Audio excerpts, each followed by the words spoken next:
વહેલી સવારથી વરસાદ જે પ્રમાણે વલસાડમાં પડી રહ્યો છે એને કહી શકાય કે આ વલસાડી વરસાદની શરૂઆત થઈ ચૂકી છે, કારણ કે જેવો વલસાડી વરસાદ પડે આપ જોઈ શકો છો આ મોગરાવાડીનું ગરનાળું છે, પાણી ભરાઈ ચૂક્યા છે, ખૂબ પાણી ભરાયું છે। પરંતુ ગરનાળાના પાણીની વાત કરીએ તે પહેલાં લોકોના ઘરોમાં જે પાણી ભરાયા છે, અત્યારે જે પ્રમાણે આ પાણી નીકળી રહ્યા છે આપ જોઈ શકો છો। ઘરની અંદર જે પાણી ભરાયા હતા, દુકાનોમાં પાણી ભરાયા હતા, લોકો વહેલી સવારથી વરસાદી પાણી હાલ બહાર કાઢી રહ્યા છે। મોગરાવાડી જતા વિસ્તારની આ ઘટના છે। સવારથી શું સ્થિતિ હતી ને કેવો વરસાદ અને કેવી રીતે પાણી ભરાયા? પાણી તો સાહેબ દર વર્ષે થોડો વરસાદ ભરાય તો પણ ભરાઈ જ જાય છે। આ 11 ઘર છે, જેટલા ઉપર લોકો આવે છે ગરનાળાની વાત કરે છે, પણ એ ગરનાળાના પ્રશ્નોને કારણે આ 11 ઘરોને દર વર્ષે જે ઘરવખરીનું નુકસાન થાય છે એની વાત નથી નગરપાલિકા કરતું, નથી તંત્ર કરતું, નથી ભાજપ કરતું, નથી કોંગ્રેસ કરતું। આ અમને તો એવું લાગે કે અમે પાકિસ્તાનમાં રહેતો, કેમ કે અહીંયા કોઈ જોવા બી નથી આવતું।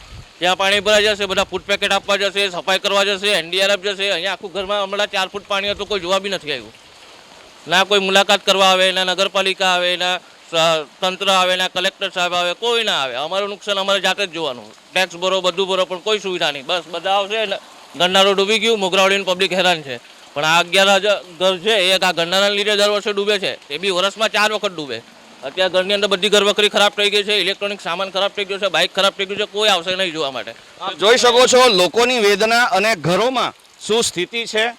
ઘરની અંદરથી જ્યારે પાણી કાઢવામાં આવી રહ્યા છે, બાળકોને પલંગ પર બેસાડવા પડે છે, કારણ કે નીચે પાણી છે અને દિવાલો પણ ભીની થવા માંડી છે। ભેજને કારણે ધોધમાર વરસાદ છે અને જે સ્થિતિનું નિર્માણ થયું છે આપ જોઈ શકો છો।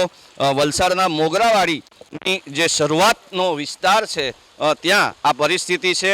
ઘણી દુકાનોમાં પણ પાણી ભરાયા છે, લોકો એ દુકાનોમાંથી પણ હાલ પાણી કાઢી રહ્યા છે, પરંતુ મોગરાવાડીનું ગરનાળું પોણું ડૂબી ચૂક્યું છે।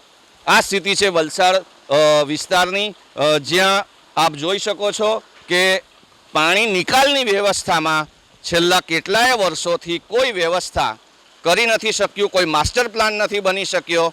6 ઇંચ વરસાદમાં આ પરિસ્થિતિ વલસાડની થઈ ચૂકી છે। મોગરાવાડી વિસ્તાર અત્યારે હાઈવે થઈને એક નવો રોડ બન્યો છે, ત્યાંથી લોકો બહાર નીકળી શકે, બાકી તેઓ અત્યારે બહાર નીકળી શકે એવી કોઈ પરિસ્થિતિ નથી। બ્રિજેશ શાહ, ABP અસ્મિતા, વલસાડ।